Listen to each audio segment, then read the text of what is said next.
and Steve Evanage's Stevenage. You've contradicted yourself a bit there, Justin. That's the end, right? Yeah, I'd like to buy a Reading fan a pint. I want a big hot take that we can clip up and you can go viral and look really stupid at the end of the season. But I'm sick to death of us. I'm here all week, enjoy the mail. hello guys and welcome to episode 5 of the Sportsman Untitled, and we've got a very special episode for you today. We've got an EFL special, and joining me, 2 EFL experts in their own right. I've got Gab Sutton with me. Gab, how you doing? I'm really good, thanks Simon, thanks for having me. That's all right. And we've got Justin Peach from the Second Tier podcast. Justin, how you getting on? Yeah, not bad at all. So today we're going to go through the EFL divisions, talk about everything EFL just before Christmas, nearly at the halfway point of the respective seasons. Let's start the top of the Championship. Ipswich Town doing a phenomenal job at the moment. They couldn't beat Norwich this weekend in the East Anglian Derby. They've picked up a remarkable 52 points so far from 22 games. Just how impressed have you been with Ipswich this season? Yeah. It's been mind-blowing. I think there was probably a feeling from Ipswich fans, although there was definitely optimism going into the season based on what they did in League One last season, especially in the last third of that campaign.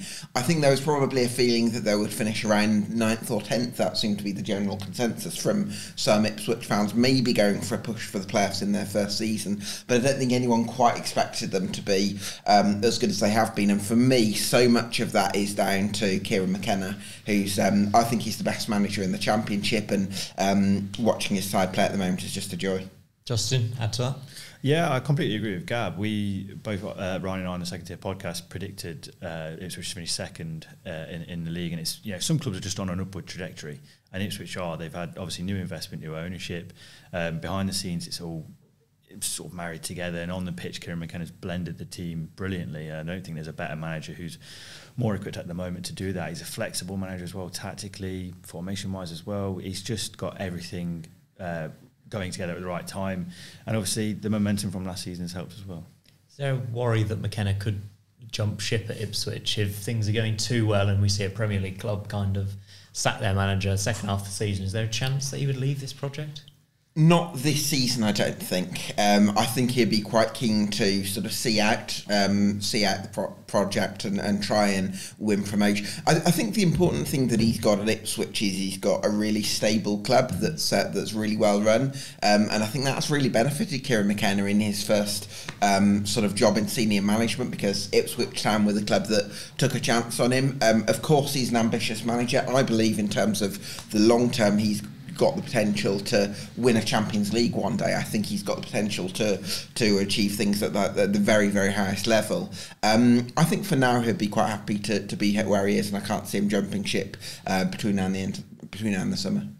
10 points clear of Leeds in third as we speak. Do we think the Championship top 2 will remain the same come May? There's a bit of a gap there developed already, Justin. Yeah, I think it will. I've said recently that Ipswich do need to improve defensively. They've been conceding a fair few goals, especially for a team chasing the top 2. You've got to be near perfect. We've seen the likes of Sheffield United, Fulham, Bournemouth, etc. Teams that have gone up automatically in the past, they've all had really tight defences. I know Ipswich have kept 7 clean sheets to date this season, which is a really good feat, but there are moments where they let themselves down, and I think that's going to be the only difference maker in between now and the end of the season should Ipswich fall away. I don't think they will. I think McKenna's too smart of a coach, and obviously we've got January coming up, which is a perfect time to add depth to the team as well. So for me, I do think that top 2 will finish as is, because Ipswich is so good going forward. They only need to tighten a little bit up at the back, and you've got half a season to do it. So they're in a good stead. Any hope for Leeds and Southampton to hunt those top 2 down? Leeds, certainly. I think what they've got in their favour is, firstly, a really solid defensive base. They've got 17-year-old Archie Gray, by the way, who's having a fantastic season, isn't he? He is. Playing sort of almost out of position at right back when he'd started the season in midfield. So I think he's one of the real stars of the season so far. But then I look at them going forward, and I remember Daniel Farke's Norwich sides at this level, and they've been more of a sort of patient, smooth outfit. I think this Leeds side is a little bit more heavy metal, a little bit more rock and roll in terms of the counter-attacking style that we're seeing from them, and that front four of Jorginho, Ruta, Crescentio, Somerville, Joel Pirot, and Dan James, I think has just been absolutely devastating, hasn't it? I think with the Leeds, as we saw a bit this weekend, I watched them against Coventry, you can get under their skin though. I feel like they can be a bit rattled. They do seem to not have the composure that you usually expect from a Farke side at this moment in time. So it's a fair point. I think that heavy metal football, counter-attacking football that Gavin mentioned, it almost plays against them as well, because you've got teams that play such a low block, like Sheffield Wednesday have, Rotherham have, and they've come away with points. So it's not exactly created the better chances, but they've come away with points because they've let Leeds play in front of them. Sunderland did the same thing in midweek last week as well, which it was a really good result for them. But they essentially let Leeds play and then do their own business. And I think playing like that limits that counter-attacking football because there's no space to exploit behind. So I think that's going to be the key thing for Farke to tweak over the next few weeks, over the next few months, is to find a way to break those teams down that are stubborn. Otherwise, it's a near perfect football. And any other season, they'd be in the top two. They've been and just to add to what you're saying there, Justin, I think that's a great point. Maybe see if they can strengthen in January a little bit, because if you look at Farke sides previously, they've had a Moritz Leitner or a Mario Vrancic in midfield. These sorts of players who can create from deep. I think maybe they're missing that a little bit to give them a different option. Yeah, they've got a lot of pace in behind as well. And again, you've got those players, or you can bring players in to come and play those deep lying passes in behind. It's going to exploit defences. But yeah, there's one thing they are missing is that playmaker, whether that's an advanced playmaker or someone who plays a little bit deeper. I think the top four look pretty set to finish in the top four. They look like the four kind of elite teams in the Championship this season. 5th and 6th look like they're a bit more up for grabs. Do we have teams we certainly fancy at this point to finish in the playoffs? Hull, I've been big on all season. I think they had some really solid foundations under Liam Rosenior last year, where they only lost 6 of the 28 games that he managed last season, and that was a lot of that was without maybe a centre forward in their team. And I think they've added a little bit of individual stardust to their side this year with Liam Delap. Scott Twine started to come into form. Jaden Philogene, I think, is probably been Hull's best player this season, with those same sort of defensive foundations still in place. And I think you can see there's a real connection as well between Liam Rosenior and Hull City. I think they're in a great place from a sort of structural ownership point of view. So yeah, I'm really excited about Hull. I said they'd finish in the playoffs before the season, and I'm going to stick with that. I quietly fancy Coventry City to make a late steam. It is. Are you just saying that because I'm here? I mean, this is. We were talking off air, but both again, Ryan and I. I mean, Coventry did a similar thing last season where they came from way down the table. They had such a terrible start to the season because pitch issues, ownership issues, etc. But obviously they bolstered their squad, and it's taken a fairly long time to get everyone going. And I still don't think we're seeing the best of players. Callum O'Hare's just come back to full fitness as well. Haji Wright is finding confidence. He's been a big underperformer this season, but he is starting to get a few goals, which might help. And I do think they've got gears to go. And I think they've got they're going to ask a lot of teams questions between now and the end of the season. I think they can potentially put that run together to make it go. I'll say we're staying under the radar for now. But what I would add to the commentary point is that they've played Ipswich, Leicester, and Leeds all away from home already. So fixtures might swing back around in their favour second half of the season. I think, my point of view, West Brom, I've been massively impressed with Corberan. I think if you can defend like that in a lot of games, you're going to do all right heading into the kind of top 6. Whether they can kind of keep that going for the whole season, I'm not too sure. But I think if you came up against them in the playoffs, you'd be a bit worried. I've been massively impressed with West Brom. If you had to pick one team a bit kind of, I guess you've picked Coventry already, haven't you? If you had to pick one team not in the playoffs, would you? Yeah, I think Middlesbrough for me are a really interesting one because I love watching them play. I think they're one of the most exciting teams in the Championship. I think they've got sort of players who can make things happen all across the park. For me, I just want to see them bring in maybe a clinical centre forward in January, possibly someone who can finish those chances, but also just maybe tighten up a little bit defensively against the ball. If they can bring in an athletic enforcer, I think that would make a real difference to Borough. So I think with the right additions, Middlesbrough could be one to watch. And Justin, it seems like in the Premier League every week we're talking about VAR. It feels like it might be an inevitability that it happens in the Championship. Good thing, bad thing?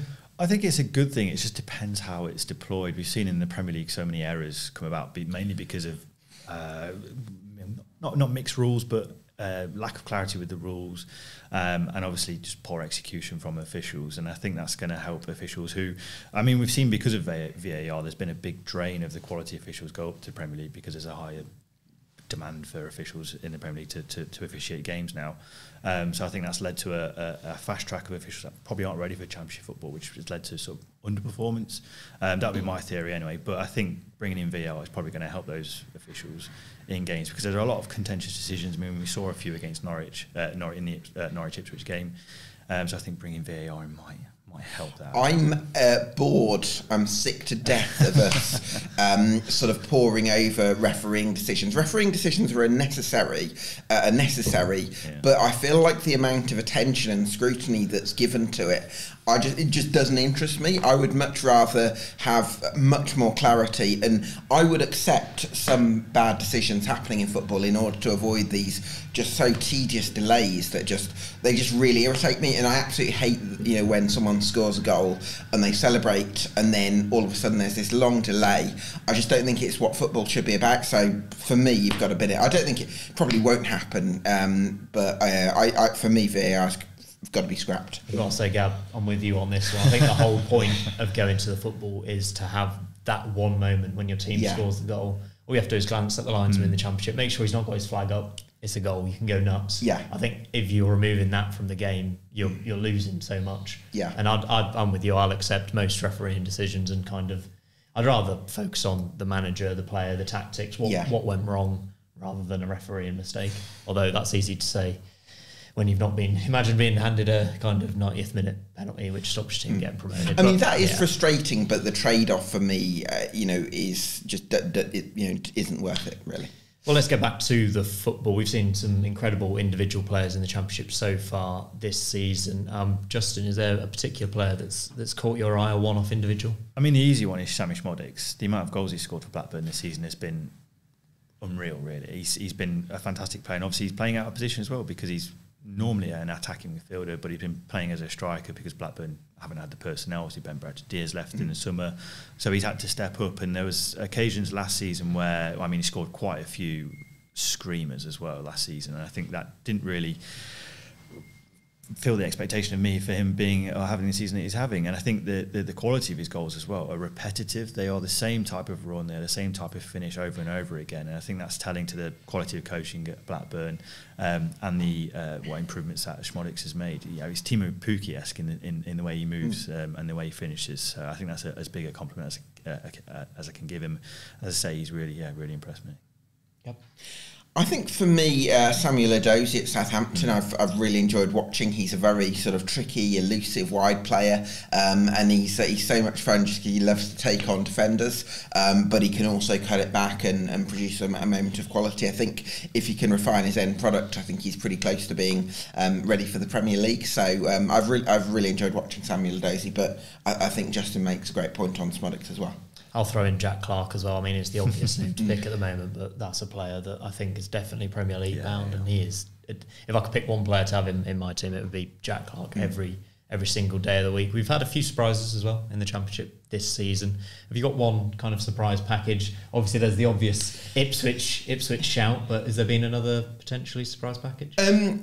I suppose you could maybe say I've been a little bit surprised by West Brom, which probably is a bit of an odd thing to say given that West Brom's history. You think of them in the Championship, but there were financial issues there have been huge financial issues at West Brom from the structural point of view, and I actually think it's a real testament to Carlos Corberán with the quality of his coaching that's actually overpowered some of the. I think they've got a little bit better off the field this season. One or two people have come in behind the scenes and made an impact, but I think Corberán's done a wonderful job with a group of players who maybe would have been considered previously to be a bit past their best at this level. So I think West Brom have done well, even if you wouldn't instinctively think of them as a massive underdog.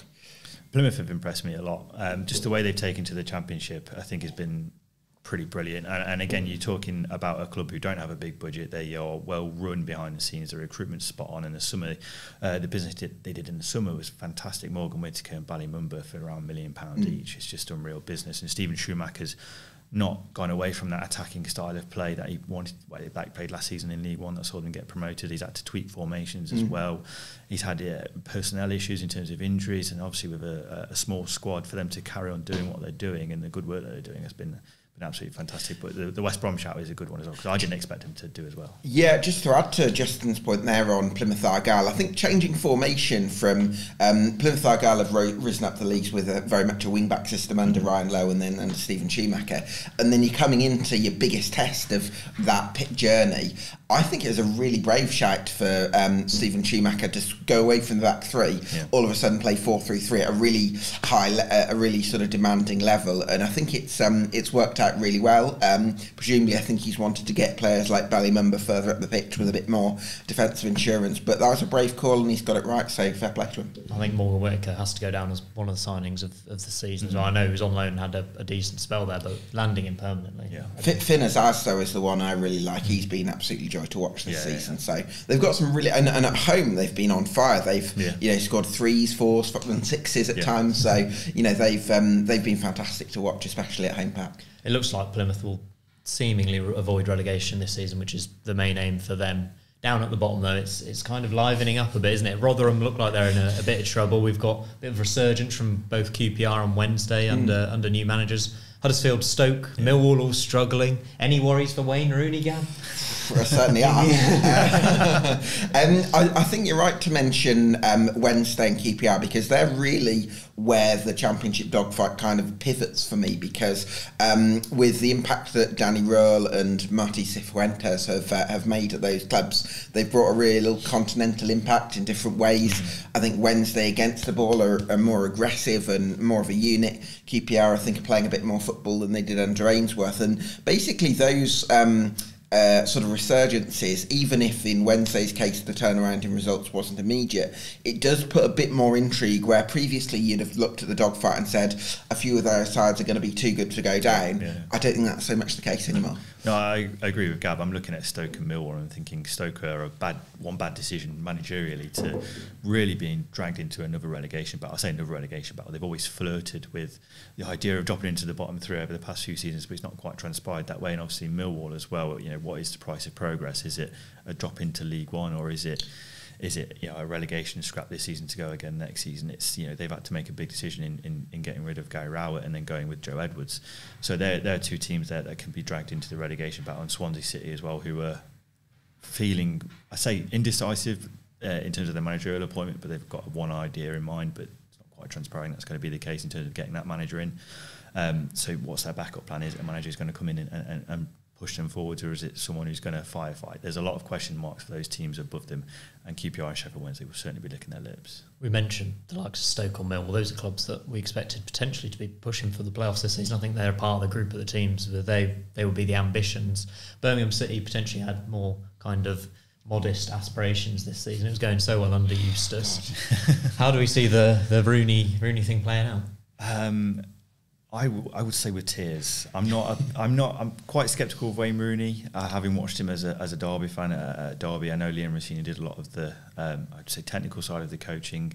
It's not to diminish what Wayne Rooney's doing, but he's clearly come in and tried to change things too quickly from the John Eustace regime, and personalities are a big thing in football, and the John Eustace Wayne Rooney personality difference is so vast that I think that's having a bigger impact on the squad than we think. Gab, you're inside this one. Close to your heart, obviously. I feel furious with the ownership regime for what they did to John Eustace, and in a way, although Wayne Rooney has chosen this job, I feel for him in the sense that it would actually take the club sacking Wayne Rooney in order to sort of admit that they made a mistake with John Eustace, and I think that's what puts Rooney in a really sort of awkward situation, because Eustace was doing an absolutely wonderful job. Like last season, there was modest progress. We went into last season with expectation on the floor. He developed some of these players individually. He gave us a clearer playing identity, and this season, with the right sort of support, he's built a side that we're not tiki-taka, but I think we could sustain pressure pretty well at times. We had a responsible shape and we could threaten on the counter-attack, and we were performing so well. Like that performance against West Brom in his last game was absolutely wonderful, and so to go away from that, because Gary Cook, our CEO, is best mates with Wayne Rooney's agent, it stinks, to be honest with you, and I'm really frustrated, and it's just put a real downer on a season that initially held so much hope for us. So yeah, very frustrating. Yeah, it's a decent squad, Birmingham. We've got a few decent individual players in there. I think they probably will be okay on the face of it and avoid the drop. But that kind of rounds off our little championship chat. Now we'll move on to some big questions I'd like you two to debate. Starting with Leicester, Portsmouth, Stockport, all top of the league at the moment, all looking very, very good. Out of those three, Justin, who do you think is the most likely not to win their league? To not win their league? I would maybe edge towards Portsmouth. I mean, they are trucking along brilliantly. They're had a few unbeaten runs this season as well, which has been absolutely fantastic. But there are some strong teams in League One that are going to be sniffing in around the top two. So if there's any slip up there from Portsmouth, then there are teams that are ready to kick on. I mean, I'm a Derby fan, so I'm going to be biased. I mean, slightly sceptical of Paul Warne, but we've got a big budget. Might sell one or two players in January, but that gives us a fair bit of money to reinvest back into the squad, which theoretically makes you stronger. I know it's not always the case, but on paper, you go in a lot more confident in the second half of the season. Bolton have got a really strong squad under Ian Evatt as well, so they'll be in and around it. So I think out of the teams there, Portsmouth probably have the lowest budget out of Leicester and Stevenage in terms of the comparison with their league. So naturally, you expect them to potentially drop off. I want to create a bit of debate, but unfortunately I do have to agree with Justin, which is I think Leicester and Stockport, in terms of pound for pound, they have by far the most quality in their respective leagues. So I would go for Portsmouth because I'm a massive fan of Bolton in League One. I think Ian Evatt's got them playing some great football, and across the squad I think they've got really good depth, especially in midfield attack, where they've got 5 or 6 really good midfielders competing for 3 positions, 4 really good strikers competing for 2 spots, and if they can strengthen their squad a bit in January, I feel Bolton, with their style of football, I think they could. I see them winning the league personally, even though they did lose at Portsmouth the other night. Interesting stuff. We've also seen a couple of kind of teams flying through the divisions, it seems, this season. We've got Ipswich, Stevenage, Wrexham, potentially Notts County as well. There's a chance we could see up to 4 double promotions this season in the EFL, which is just wild. Gab, for you, out of those sort of teams, what's the most impressive story? I think what you've got with Ipswich, we'll come back to it. They've just been absolutely phenomenal. I suppose we've touched on them. I think Stevenage, though, we'll give them a bit of airtime, because last season they went up with quite a direct style, and this season they've strengthened their squad more. They've added League One experience, and I think that makes a massive difference compared with some of the other teams that have come up, and maybe like Leyton Orient, who actually won the league last season.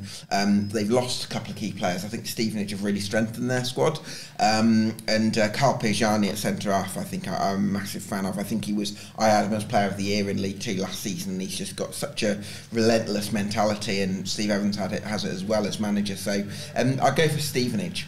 Always see him on the score sheet, Pejani, and he's an absolute goal scoring sensation at centre back. For you, Justin? I mean, the Ipswich story is brilliant. It's a very rare thing to be able to compete for promotion twice over. The last team that did it was Southampton in, I think it was the 2010-2011 season, or the one after that. Norwich, wasn't it? Yeah, Norwich the season before, or the same season. So it's a really rare thing to be able to do that, to be able to do the double promotion, especially in the Championship, coming up into a Championship as well, where you've got Leeds, Southampton and Leicester with the budgets that they've got is absolutely extraordinary. And obviously the start that they've had the second best start in Championship history.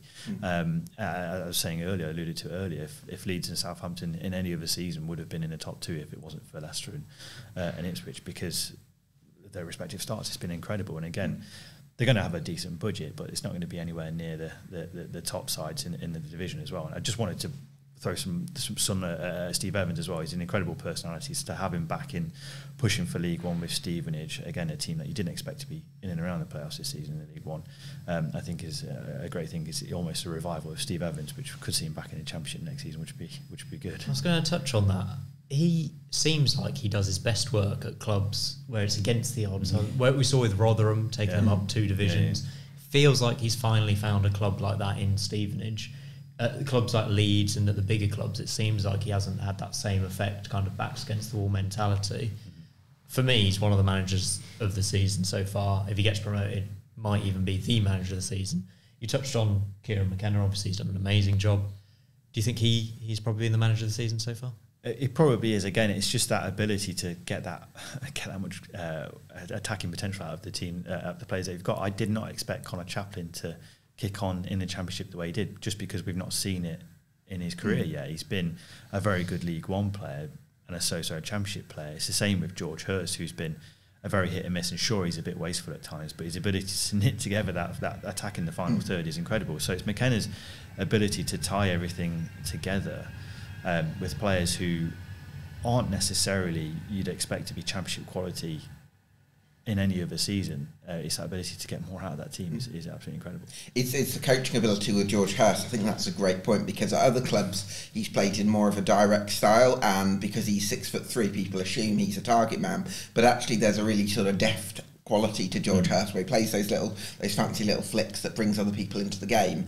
And I think that the style of football that McKenna's employed has really got the best out of him. So it's just an example of the quality of coaching. We'll probably touched on it a lot, but it really is worth hammering home the point, because he's done a truly wonderful job.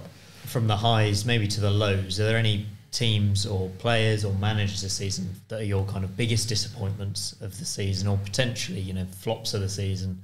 If you want to go that far, you touched before, potentially Stoke City for me. I mean, I had them with the business they did in the summer, bringing in Michael Rose, Luke McNally, spent some decent money. They've been awful, haven't they? They have been bad, but it's not a surprise with Stoke for some reason. No matter how much money they'd spend or whoever they have in as manager, it's never a surprise, because they have the ability to out-stoke themselves in a way. It's this weird intangible in and around the club that just brings them down. It's a strange one with Stoke, because they've got all the ingredients to be a top side in the Championship, but they just can't blend them together. So they are certainly one of the candidates for that underachiever aspect. I want to bring in Millwall though, because Millwall, I thought, recruited really well in the summer. Obviously, I'm a big Gary Rowett fan. I think he's an incredible tactician at this at Championship level. And certainly, yes, his football's a bit more pragmatic, but it's results-based, and results get you in the playoffs. It's never going to be pretty, but it gets you in the playoffs, and unfortunately, it's not quite worked out for Millwall this season, even under Rowett, for whatever reason. I expected them to be pushing top six again, and unfortunately, they are trying to stave off relegation. It's incredible. Yeah, I think when it comes to Stoke, what I always look at them and I feel like they need to actually spend a period to sort of lower their expectations from the ownership point of view, because for the last 5 years it's felt like the Coates family have gone into seasons with very high ambitions, and there's nothing wrong with being ambitious, but I would maybe think Stoke have got to take a step back and maybe look at the bigger picture and say we're investing for the future and not necessarily for right now. I think that sort of rebuild is what they need. I think, Gab, as well, we're talking about flops of the season, disappointments. We should head down to League Two briefly and talk about Salford. I mean, these are a team that finished in the playoffs last season, lost to Stockport on penalties. Sure. For many, their underlying numbers were the best in the league. What's happened? I think there's a few things that have happened. I think first of all, they've had Elliot Watt, who was their key man last season, started this season injured, and when he's come back fit, he hasn't quite been at the level they would have hoped for. I also think they're quite a mixed side, where Neil Wood supposedly likes his side to knock the ball around and play possession football, but then they've also got a target man in Matt Smith, who's probably been one of their top players, and they've kind of wanted to half build around him. So it's been a little bit of a disjointed, imbalanced side. I do feel like they've got enough quality to stay up, but they're certainly underachieving. And the last kind of big debate, big topic we're going to discuss is your hottest take for the rest of the season, Justin. Any league you can pick. I want a big hot take that we can clip up and you can go viral and look really stupid at the end of the season, please. It happens on a regular basis anyway, so it's not a bad thing. I think Ipswich will stumble. I do think they'll finish in the top two, but I think they will. I think it will draw a closer battle with Leeds and Southampton than many might expect. Obviously, they are 10 points ahead, but in the Championship, that is a bad 7 days. You're about 7 days away from being caught up with somebody else. So I think Leeds have got the ability to kick on in the second half, especially with their squad, their quality, their budget. But I do think Ipswich will make it hard work. I don't think they're good enough defensively to really sustain it, but they could change that. Is there a chance that we obviously saw experience from McKenna last season holding off a kind of strong Sheffield Wednesday record points total in League One? We've also seen, though, Farke, probably the best manager to have in a Championship promotion race. How do you think those two managers will kind of play off against each other if we're thinking they'll be in a kind of promotion run-in? Well, I mean, Farke's got experience of having a near perfect second half of the season with Norwich. He's done it twice. Obviously, he's always had a almost an elite squad at championship level to deal with, and he's got that again. So he knows what potential he has to kick on, and I think it's going to be an interesting factor for McKenna to really bring in. I don't think Falk is a mind game sort of manager, but that pressure of Leeds bearing down on you, it'll be interesting to see how McKenna deals with it. Obviously, he has had to deal with that with Sheffield Wednesday before, and I think defensively they really tightened up between March and May, where they kept a ridiculous number of clean sheets and conceded very few goals.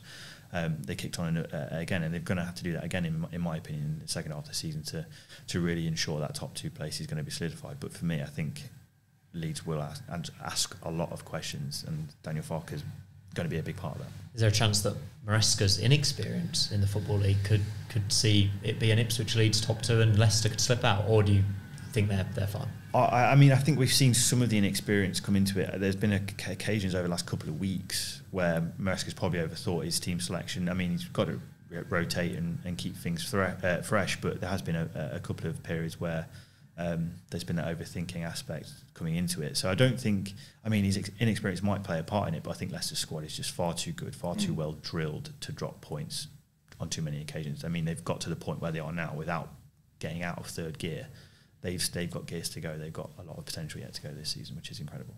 And Gab, your hot take for the remainder of the season, can you beat Ipswich kind of dropping points and maybe on top? I think Barrow stay in the top 3 because I think last season they were a very high energy pressing side, but maybe when opposing teams worked them out a little bit towards the end, they sort of dropped to ninth and ended up a few points off the playoffs. This season, I think their squad's a lot stronger for a few reasons. I think they've got more of a physical focal point up top now with Emil Aqua coming in, and he's been one of the signings of the season in League Two. They've also got a lot more experience sort of nurturing the likes of Aqua because they brought in James Chester, who you recognise from higher up the leagues. They've got David Worrell, who's been a very consistent winger in League Two over the last few years. He's now a wing back. They've added some real experience, and George Ray's having an amazing season in central defence. They've got Don Telford, who scored around 20 goals at this level a couple of times in the last few years. So for me, I think Barrow are going to finish in the top 3. And you said that right at the start of the season. I did. Give yourself a pat on the back. Thanks for mentioning that. You turn us in the post, Simon. Let's move on to a bit of discussion about League One, and then we'll chat about a bit League Two as well. Portsmouth, incredible. We've already discussed them a bit. Look like they might have sealed a promotion spot already. For me, it's too early to say.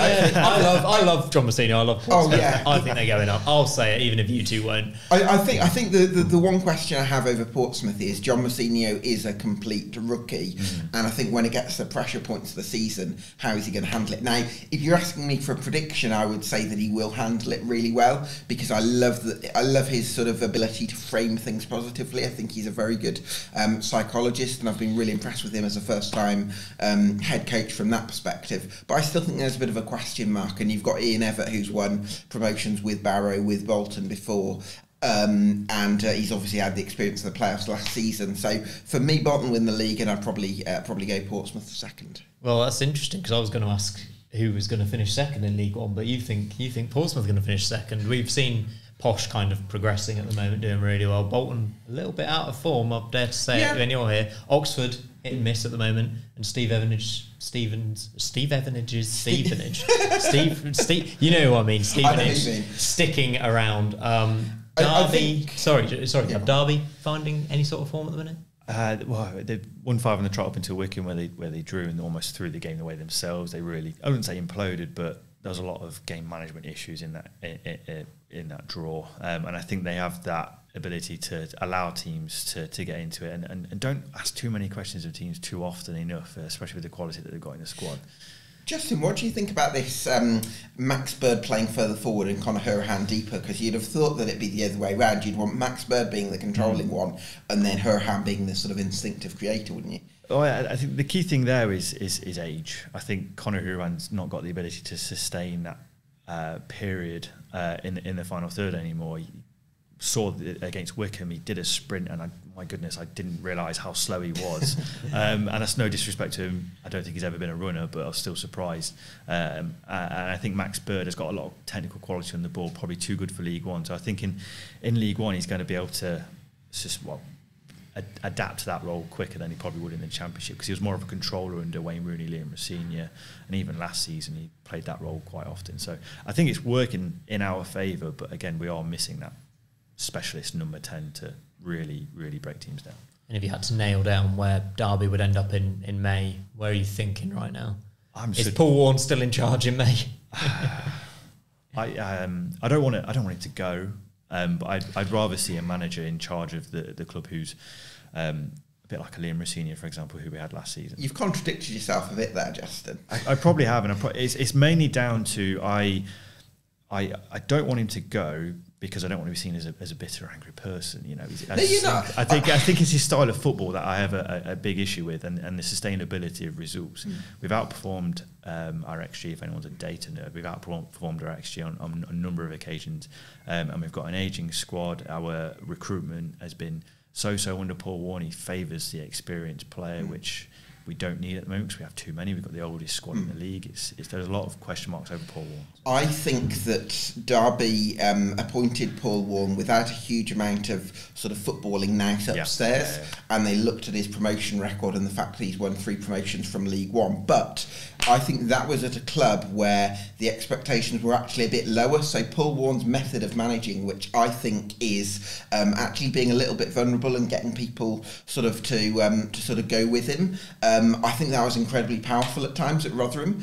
I think it could be his undoing a little bit at a club with bigger expectations, because I feel like that's something that he could struggle to manage with the way that his sort of mind works, I suppose. And certainly the style of football feeds into that. I actually think for Derby, as much as you probably do want to try and get promoted this season, obviously, I also think the club needs a bit of a rebuild and develop a few players and raise a few quid as well.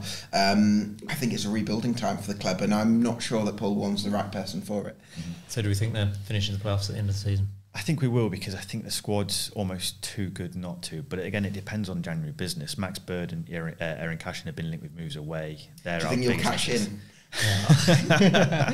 That's the end, right? Yeah, we're done. I'm here all week. Enjoy the mail.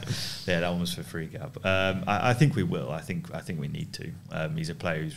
I think we've got a year option on his contract, so he's only got 18 months left theoretically. So getting the money in for a League One club that's over £2-3 million is big money in League One. That's going to be the big difference, whether those can be replaced. If they can't, we'll finish outside the playoffs, because I don't think the squad's good enough and young enough to sustain a good set of results in the second half of the season. One of the best individual stories in League One this season for me is Alfie May, top scorer at the minute, 15 goals in 19 for Charlton. He's never played higher than League One before, obviously spent the majority of his career in non-league and only recently rose through with Cheltenham and now got his move to Charlton. He's now 30. Do you think he'll get a chance in the Championship? Well, I actually have a little bit of a theory on players with the career trajectories that Alfie May's had, and I probably liken it slightly to Gareth McCauley at West Brom, where I think when you start your career at a lower level and the training regimes in non-league aren't as intense as they are in Football League or Premier League, I actually think that those sorts of players who work their way up actually have more in the tank towards the end of their careers, because they've not been burnt out early on. The opposite of Wayne Rooney, if you like. So I think that Alfie May, Championship clubs should be interested in Alfie May, and I actually think that we've talked about Sammy Smodics earlier. Sometimes we can sort of be overly keen about players that are really young and high potential, and I think that's a big thing for Championship clubs at the moment. But actually, when you've got someone like Alfie May who's done so well in League One over the last 3 years, why wouldn't you take a chance on him? I certainly think for a team in the bottom 8 of the Championship, he could come in and make a real difference. That's what I was about to say. In January, potentially, one of those clubs struggling at the bottom, why don't they just throw a few quid at Charlton and Alfie May? It doesn't look like Charlton are going to get promoted this season, so he's going to have to move to get his chance in the Championship, I think. But I'd love to see him kind of continue his rise and do it for the over 30s, Gab, let's finish our League One chat on Reading. Obviously, it's been a bit of a basket case club in the last few years. Is there any hope on the horizon for them at the moment? I'd like to buy a Reading fan a pint, you know, because I feel a bit sorry for them at the moment. Yeah, I think what the club needs is just a takeover, just to bring a bit of hope, and we'll have to see. It's felt like a very uncertain time for the football club, and the lack of communication from Dai Yong, the owner, certainly hasn't helped things. So I could try and give you an answer, but the honest answer is I don't know, and so much of it depends on what the takeover is. But I think actually that's probably more the focus for Royals fans right now than actually what we're seeing on the pitch, because I think if you offered Reading fans the opportunity to start again in League Two, but with the right owners in place, I think they'd take that 1,000 times over. And Justin Reading are one of many clubs we've seen kind of fall out of the Championship and kind of look like they might be falling out of League One as well. It seems to be kind of financial issues all over the show, and it feels like there might need to be kind of tighter measures brought in place to see what these clubs are spending their money on. I mean, Reading at one point I think was spending 200% of their income on player wages. I mean, it's been a long-going debate for a lot of Championship pundits, is how do you regulate Championship clubs, or not Championship clubs, but any pundit, how do you regulate clubs who govern themselves? It's almost impossible. Obviously, there's been the talk of the regulator coming in, and I want to say that will hopefully happen sooner rather than later, because there are clubs that are struggling, and hopefully, as I say, you need to hold these clubs to account. You need to hold owners to account, because it's not just the clubs that are going out of business. It's the decision making of owners. We've seen owners sell stadiums to themselves. You know, you're removing a club asset away from, a community asset away from the club and the fans. And diminishing the value of your own football club. Reading have done that. Derby have done that under Mel Morris. Sheffield Wednesday under Chancery as well. It's terrible running of the football club, and unfortunately, until we get those tight measures or a regulator to come in and ask the questions, why is this happening? It's not going to improve. Yep. We need an independent regulator. That's the bottom line. I think not necessarily to interfere with every last thing that clubs are doing, but just someone that can keep an eye on things and make sure that everything's sort of in order. I know that's easier said than done, but I think it would make a massive difference to English football. Yeah, I'll point out the Sheffield Wednesday scenario this season. Is, the way Chancery's been almost using communication as a weapon against supporters. That's where a regulator can step in and go, you shouldn't be doing this. You should be doing this. You're emotionally blackmailing the fans to spend money at the football club. It's not right, and unfortunately, no one's been able to say anything because, as I say, the clubs govern themselves. It's also the long-term damage it does to these places and these clubs. I mean, we're only just seeing Portsmouth try and get back to the Championship. It's about a decade, isn't it, since they did the double relegation. We'll finish with a chat about League Two. I mean, Gab, I'll let you talk about Barrow and Pete Wild a little more if you want. Also mentioned for Stockport, looks like they're getting things together. They're probably going to be in League One next season. Absolutely, yeah. I think Stockport County have already got a squad that's close to being ready for League One as well. They've got Louis Barry to come back from injury towards the end of the season. Hopefully they can get him on another loan or next season, so we'll have to wait and see on that. But in the meantime, they've got Isaac Oliofe and Kyle Wootton who are doing brilliantly. They absolutely annihilated Sutton United 8-0 on Saturday. So yeah, I think Stockport look really strong with Ryan Crosdale breaking up play in midfield as well. So yeah, they look very strong. And I think realistically we're going to be looking at 2 automatic promotion spots that are going to be open in the second half of the season rather than 3. And Notts County also came up with Stockport, and there's quite a lot of hope around them this season. They obviously brought in some big name players like David McGoldrick, but things have kind of fallen off a little bit for them in the last few weeks. They have slightly, yeah. They came up the year after Stockport. Well, sorry. Yeah, not to worry. We'll edit that. Yeah, so they've. I think they're playing a really attractive style under Luke Williams. Unfortunately, they've not quite been able to fine tune things so that they've got a defensive balance about them. The good news is that the Reitz brothers, the ownership, have promised funds for January. So I think if they can add a bit of tenacity in midfield now, Palmer's out injured, maybe bring in a sort of an aggressive, athletic wide centre back or 2, just to fine tune those defensive issues. I think that would make a huge difference, because going forward, Jody Jones at left wing back, Dan Crowley, McGoldrick hasn't quite hit the heights we're hoping for, but he's still capable operator at this level as well. And they've got Macaulay Langstaff who can certainly finish. So I don't think they're far off, but those defensive tweaks in certain areas I think are going to make a big difference. And there's so many great stories in League Two, but obviously the biggest name at the moment seems to be Wrexham. What do you see happening at Wrexham over the next 5 years? There's ambitions for them to be a championship club. Do you see that materialising, Justin? It's a very difficult thing to do, to make that jump. But obviously they've got the budget to do it. I think that's a big thing. But I think the most important thing is getting things right behind the scenes, because you can throw money at the wall. It's not everything's gonna stick. We've seen Salford do it repeatedly over the past few years. It's not worked out for them.